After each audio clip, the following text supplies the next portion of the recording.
Alin nga ba sa dalawa ang higit na magbigay sa atin ng kabutihan lalo na sa earnings?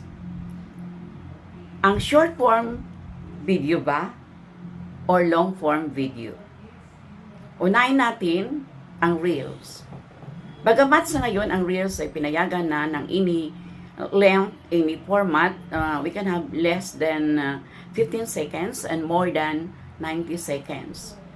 Ang unang kabutihan ay attention at ito ay grabbing to the audience. Madali mo makuha ang iyong audience, attention, grabbing, makuha agad, lalo na you will have less than 10 seconds na video.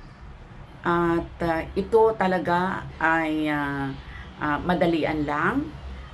Hindi ito nangailangan ng malaking oras, more resources, more time, more effort, no. Less lang kailangan mo sa Reels. Madalian lang eh.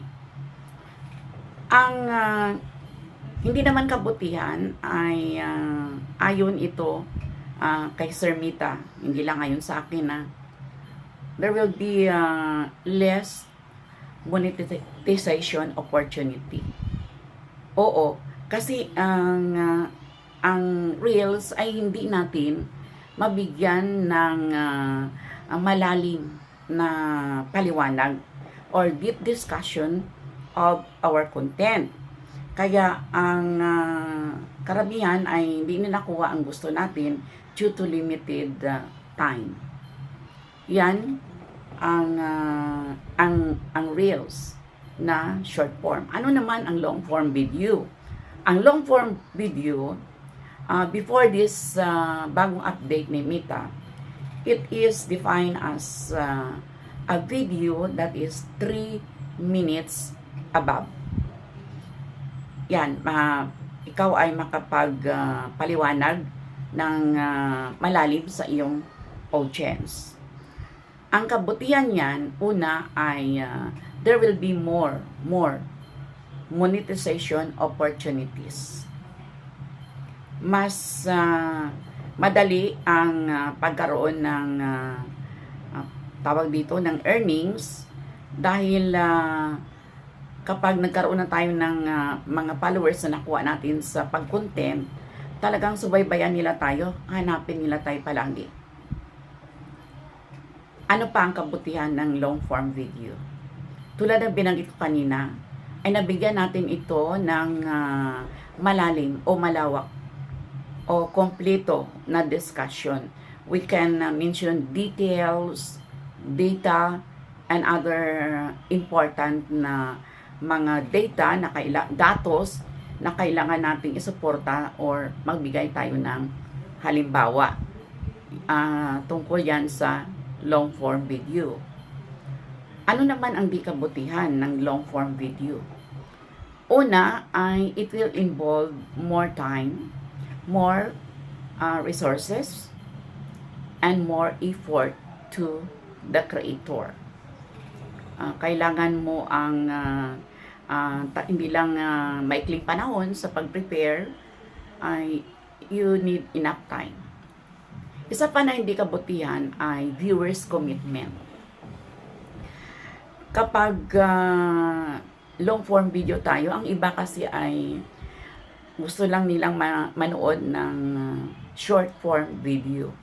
Mas naisin pa nila na manood na lang sa stories dahil madalian yun. Viewers commitment to our long form video. Ang iba ay gusto nila na hindi sila magkaroon ng matagal na panahon sa panonood sa atin. At ang maidagdag ko pa ay magkaroon ng kapaguran ang ating viewers. Maaari silang mapagod sa panonood sa ating mga content. Madali silang mapagod.